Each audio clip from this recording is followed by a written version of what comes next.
souvenirs d'enfance au Kosovo. On était une grande famille, on vivait avec mes oncles, mes cousins, ma grand-mère. Mes souvenirs sont souvent les repas.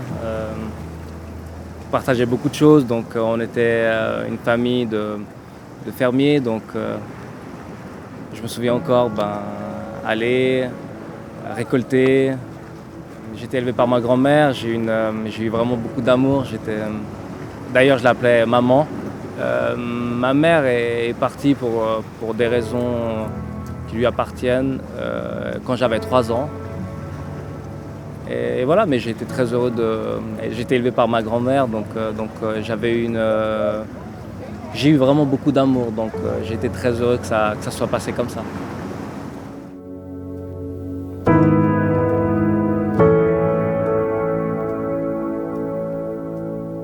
Je pense qu'il y a beaucoup de facteurs, mais c'était vraiment difficile.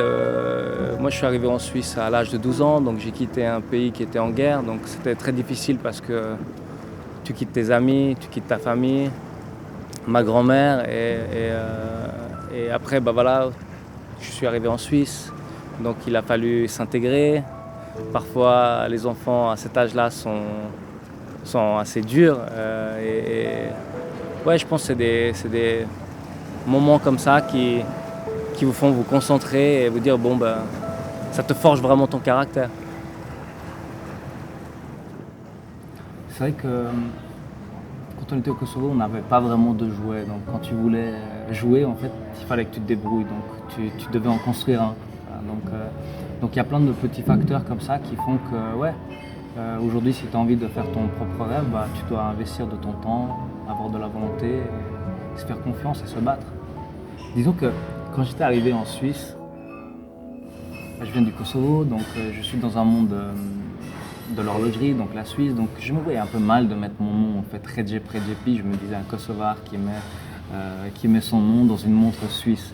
Et je t'avoue que c'était un peu compliqué, de réaliser et puis surtout d'avoir le courage et de dire tiens, je vais mettre. Donc je me suis senti prêt 6 ans plus tard, et puis c'est pour ça que maintenant je l'ai mis. Et puis je voulais aussi montrer aux gens que c'était pas une marque en fait, il y avait de l'humain, c'était vraiment un horloger qui était derrière tout ça.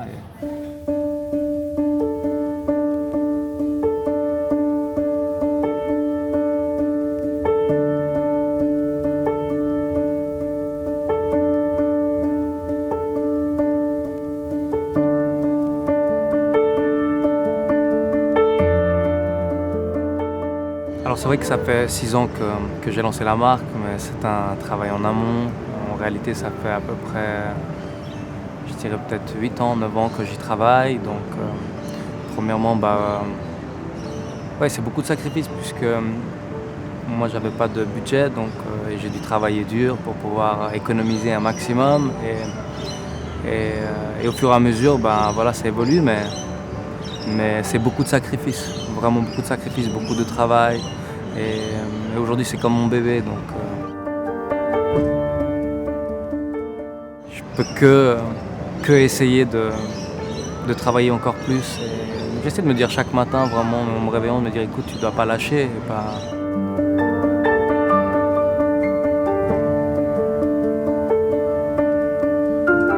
Bien sûr que quand on voit, ça c'est mon projet, donc je le vis d'une manière, mais quand on voit encore plus maintenant les autres, mon frère, ma copine et toutes les personnes qui sont derrière, quand je vois leur motivation, qui se battent pour Acrivia, c'est clair que ça te motive encore plus en fait, ça te motive encore plus.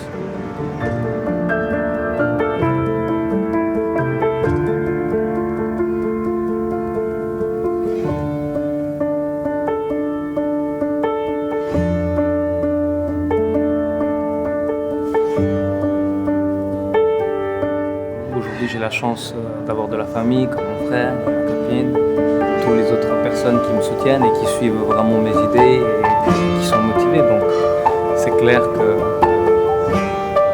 même aussi des collectionneurs qui me conseillent, donc j'apprécie, qui investissent. Donc c'est clair que c'est une grosse motivation. C'est clair.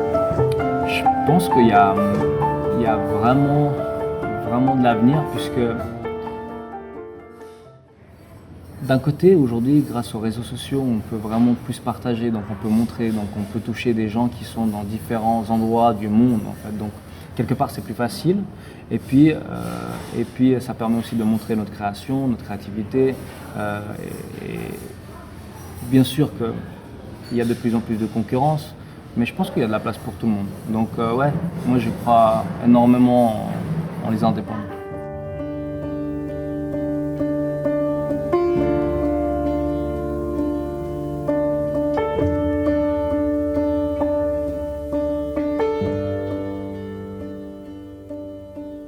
C'était aussi un de mes rêves, je voulais être footballeur, mais je suis content d'être horloger moi.